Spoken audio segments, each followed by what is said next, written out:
Now, time is a burden. There's a realm where time does not exist. And that time will come when God will bring us home. And we will have fellowship beyond the stars. Where we are not regulated by time and space. We will just be there and we will know him as we are known. Thank you, Father. I want to talk to us briefly about some sensitive things we need to know to help us maximize worship. Because we can reduce worship and praise to good songs. But the economy and the transaction is deeper than the songs we sing. That's why I began by telling us that when you begin to walk with God, God is a spirit. And most times when your walk with God becomes organic, that means life begins to power you. You will discover that it's beyond church. You will discover it's a summon into intimacy. To know him as you are known. And when he begins to walk with you deeply, some of the things he will do is that he will open to you the realities of his realm. And so you can be singing a song, and after a while you will discover the energy of that realm will change. And that song will become a vehicle. It will transport you beyond your ecosystem to another civilization. And as you are singing that song, you will come to a point where God will begin to open you up to his oracles. Because the visible realm we see was created from the invisible realm. You know, we have been trapped in time. And so many things can manipulate our emotion and our understanding. And today people worship science. Meanwhile, as advanced as science is, science have not produced anything that breathes. Not even a blade of grass. All science is doing since its advancement is just to discover and to reform. I'm a scientist, so I can speak with authority. I'm a scientist. Praise God. And so the realm we are living in, it came out of another realm. This realm is an offspring of another realm. And so when you begin to walk with God, what he does is that he connects you to that realm. And you will discover that the realities that flow through you are bigger than the things you can trap. And so you may come up and suddenly tap into an inspiration. And then you come to a place, anything you see, you can make meaning out of it that the normal man cannot. Not because you read the book, but because a spirit is whispering to your ears. You can sit in your room and then wisdom comes to you. The challenges that holds millions of people in captivity, you will look at it and it will not be a challenge. It will become an opportunity. Meanwhile, you need to ask yourself, why is it that out of 4 million people, you are the only person who is able to see beyond the problem and see a solution? It's not because you are so smart. It's because there's a spirit that brings inspiration into your soul. And so these are the kinds of things that God interjects into this realm from time to time in order to give us a strategic advantage. And so when we come to worship like this, what we are trying to do is we are not waiting for God to reach us. We are trying to enter his realm. Because we have come to understand that our advantage here is based on what we can receive from that realm. Thank God for the books we have read, but we know that inspiration is stronger than a textbook. And if inspiration does not come, you will gather information, and that information itself will become a burden. That's why sometimes you see professors, they don't comb their hair anymore.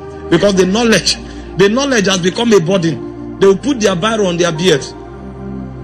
But when inspiration comes, knowledge becomes power. Because you can be a comedian and you will control presidents. Meanwhile, somebody else who studied abstract physics may not be able to achieve what you achieve in 1 year. The reason is because there's a difference beyond fact and inspiration. Inspiration comes from another realm. And so when we begin to worship, what we are trying to do is that we are trying to study the realm of God and find out the things that operate from that realm. And the first thing you will discover from that realm is a king that sits eternal and desires to be worshipped. If you don't find that king, your life will not have a reference. In Exodus chapter 3 verse 14, Moses was frustrated in Egypt because he saw that the Israelites were marginalized, and he didn't find any justification to the evil that was happening to the Israelites. And so he decided to use his strength and killed an Egyptian. he thought he would kill all the Egyptians. Even if he kills the Egyptians, Israel will not be free. Because Egypt is not just an environment. Egypt had entered their heart. Egypt was in their heart. And so what God was interested in was not to kill the Egyptian. It was to show his excellency. And so when Moses killed an Egyptian and the anger of Pharaoh was released, Moses ran for his life. Because he now discovered that Pharaoh was a god operating by the power of a Leviathan. And when Moses ran to the wilderness, it took 40 years before God encountered him. And so in Exodus chapter 3 verse 14, when God spoke to him, Moses said, when I go, who will I tell them sent me? He said, tell them, I am that I am have sent you.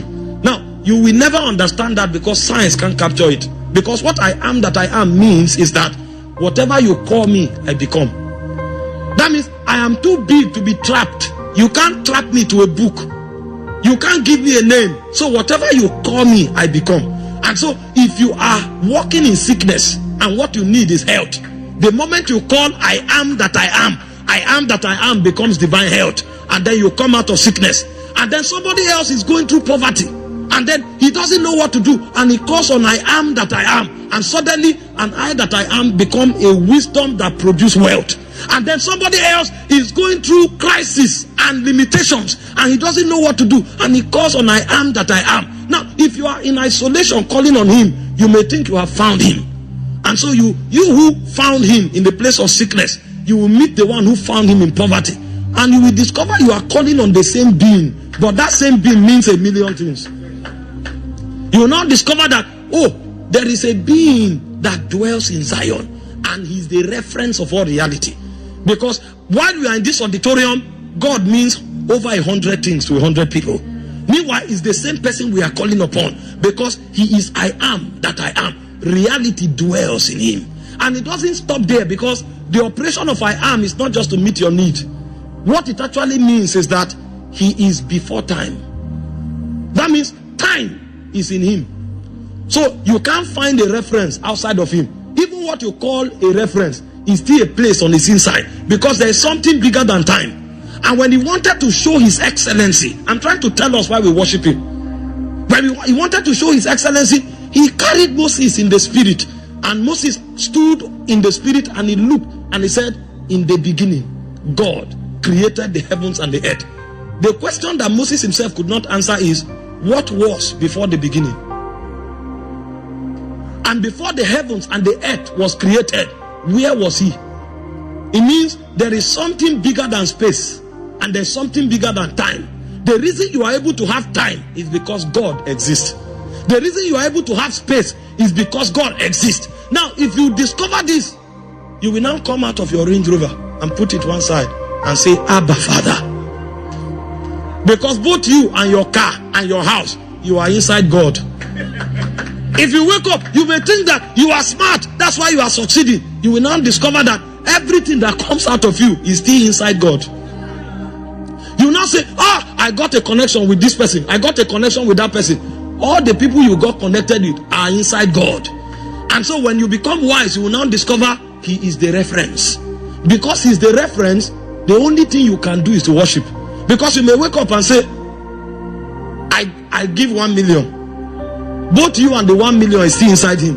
Before you gave it, it was inside him. Because he's I am that I am. So the reason we worship him is because he defines our essence. Outside of him, you have no definition. And so when you discover he defines your essence, you will quit defining yourself by where you are. There are many Nigerians, all they want to do is to stand on London Bridge and snap so that their friends will see that they came to London. Because that is what defines them. They feel more important because they came to London. There are many people that what defines them is the car they drive. And so when they come out of that car, they make a show of the car. You need to see what they drive. That is good, but it's mundane. Because there's a realm where they don't need car. In the realm of the I am, they travel by thought. That's why both I'm trying to humble us. As human beings, we are big in our head. We are big. You drove it, you flew in a first class, and you crossed your leg with a bottle of wine because you want your friend to see. Well, it's only your friend that will be moved, because there are other creatures that will not be moved because you flew in a plane. The reason is because they can carry that plane on their finger. They don't travel by plane. they travel by the whirlwind. Because in the realm where God dwells, you don't need a vehicle to travel. Whatever you think, you come there. Because you are living in the I am. And so when you understand what worship is, you will now discover that worship is bigger than a song. The reason we worship with a song is because there is no way we can communicate the overwhelming excellency of God. And so when we come before him, anything that sounds good, we usher it to him. Because we have come to discover that everything is in him. And he's the one that gives relevance to things. And so on the strength of worship, we stop evaluating ourselves by what we have. We start evaluating ourselves by what he calls us. Because it's what he calls you that is your essence. In case he has not called you anything, it means you are floating like a balloon. Because your meaning is what he calls you. And so you will come to that altar. And the word of God came with power to men, and men received it. We believe that you are blessed via this video. Please, if you are blessed, just do so by subscribing to this channel and click on the notification bell to get daily uploads. Please comment, share this video so that others too will be blessed. Thank you.